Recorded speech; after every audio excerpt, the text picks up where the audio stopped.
Currency ప్రపంచానికి ఆమోదముద్ర వేశారు America అధ్యక్షుడు డొనాల్డ్ ట్రంప్. క్రిప్టో ఎక్స్చేంజ్ స్థాపించి మనీ లాండరింగ్ పాల్పడిన వ్యక్తికి క్షమాభిక్ష పెట్టారు. అసలు ట్రంప్ ఎందుకు క్రిప్టోపై మోజు పెంచుకున్నారు? తన కుటుంబం అంతా అందులో చేరి వేల కోట్లు ఎలా ఆర్జిస్తోంది?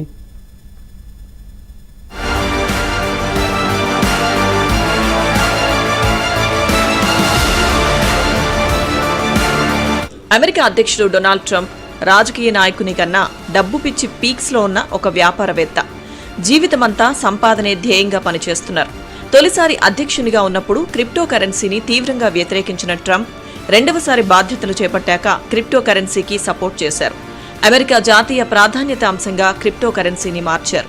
డొనాల్డ్ ట్రంప్ అధ్యక్షునిగా పోటీ చేసినప్పుడు ప్రచారం కోసం కోట్ల రూపాయలు విరాళాలు ఇచ్చారు బిట్కాయిన్ పెద్దలు.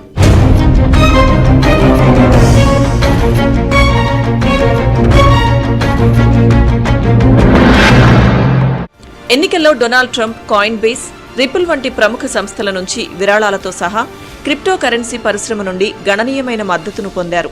యుఎస్లో జాతీయ బిట్కాయిన్ నిధిని సృష్టించనున్నారు. జో బైడెన్ హయాంలో అనేక ఆంక్షలను ఎదుర్కొంది క్రిప్టో కరెన్సీ రంగం. సెక్యూరిటీస్ అండ్ ఎక్స్చేంజ్ కమిషన్ సహా ఫెడరల్ ఏజెన్సీలు క్రిప్టో కంపెనీలపై 100కు పైగా కేసులు పెట్టాయి.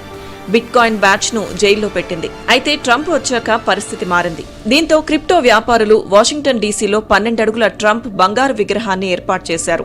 ట్రంప్ చేతిలో బిట్కాయిన్ పట్టుకున్నట్లు ఉంది. ఈ విగ్రహాన్ని క్రిప్టో కరెన్సీ పెట్టుబడిదారులు ఏర్పాటు చేశారు.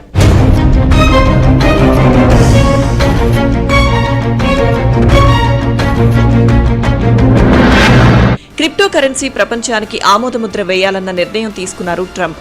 క్రిప్టో కరెన్సీని కూడా ప్రధాన ఆర్థిక స్రవంతిలో చేర్చేందుకు రూపొందించిన చట్టానికి పచ్చజెండా ఊపారు.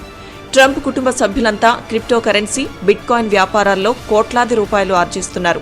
15 ఏళ్ల క్రితం జపాన్లో బిట్కాయిన్ పుట్టినా అనుకున్నంత విజయం సాధించలేదు.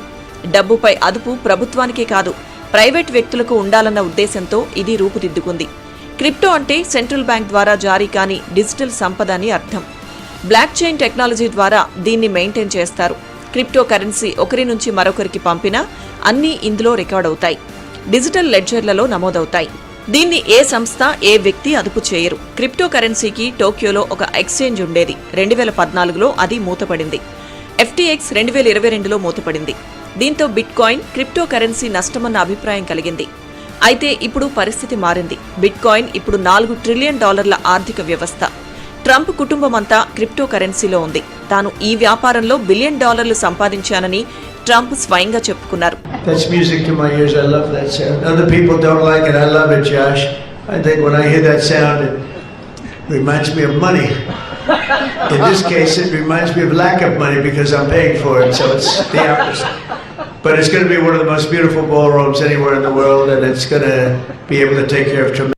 అమెరికన్ బిట్కాయిన్ మైనింగ్ చేసే వారికి ట్రంప్ మద్దతు పలికారు. ప్రపంచంలోనే తొలిసారిగా క్రిప్టో కరెన్సీకి చట్టబద్ధత కల్పించిన దేశం ఎల్ సాల్వడార్. 2021లో ప్రపంచంలో బిట్కాయిన్ కు చట్టబద్ధత కల్పించారు. క్రిప్టో కరెన్సీని ఎల్ సాల్వడార్ ప్రోత్సహించింది. అయినా పేద దేశం కావడంతో ఇక్కడ క్రిప్టో కరెన్సీకి అంత ప్రాచుర్యం రాలేదు. అంటే విచ్చలు పెడతాం అన్నట్టు వరకు చెప్పాలంటే. అందుకనే ఎక్కడ కూడా ఏ రిజర్వ్ బ్యాంకు, ఏ సెంట్రల్ బ్యాంకు, ఏ దేశ దానికి కూడా ఆ లెడ్జర్లలో పొందుపరచబడదు. మరి ఎక్కడ పొందుపరుస్తుంది అంటే బ్లాక్ చైన్ టెక్నాలజీ ద్వారా ఇది వ్యక్తికి వ్యక్తి మాత్రమే తెలుస్తుంది. మీరు నా దగ్గర బిట్కాయిన్ మీకు అమ్మింది అనుకోండి, మీకు నాకు మాత్రం తెలుస్తుంది. అంటే అందరికి సర్వర్లో అందరికి వస్తుంది. కానీ మీకు నాకు IP అడ్రస్ ఉంటుంది, మీకు IP అడ్రస్ ఉంటుంది. నా పేరు రామ్మోహన్ రావు అని వాడికి తెలియదు, వాడి పేరు మల్లయ్య అని నాకు తెలియదు.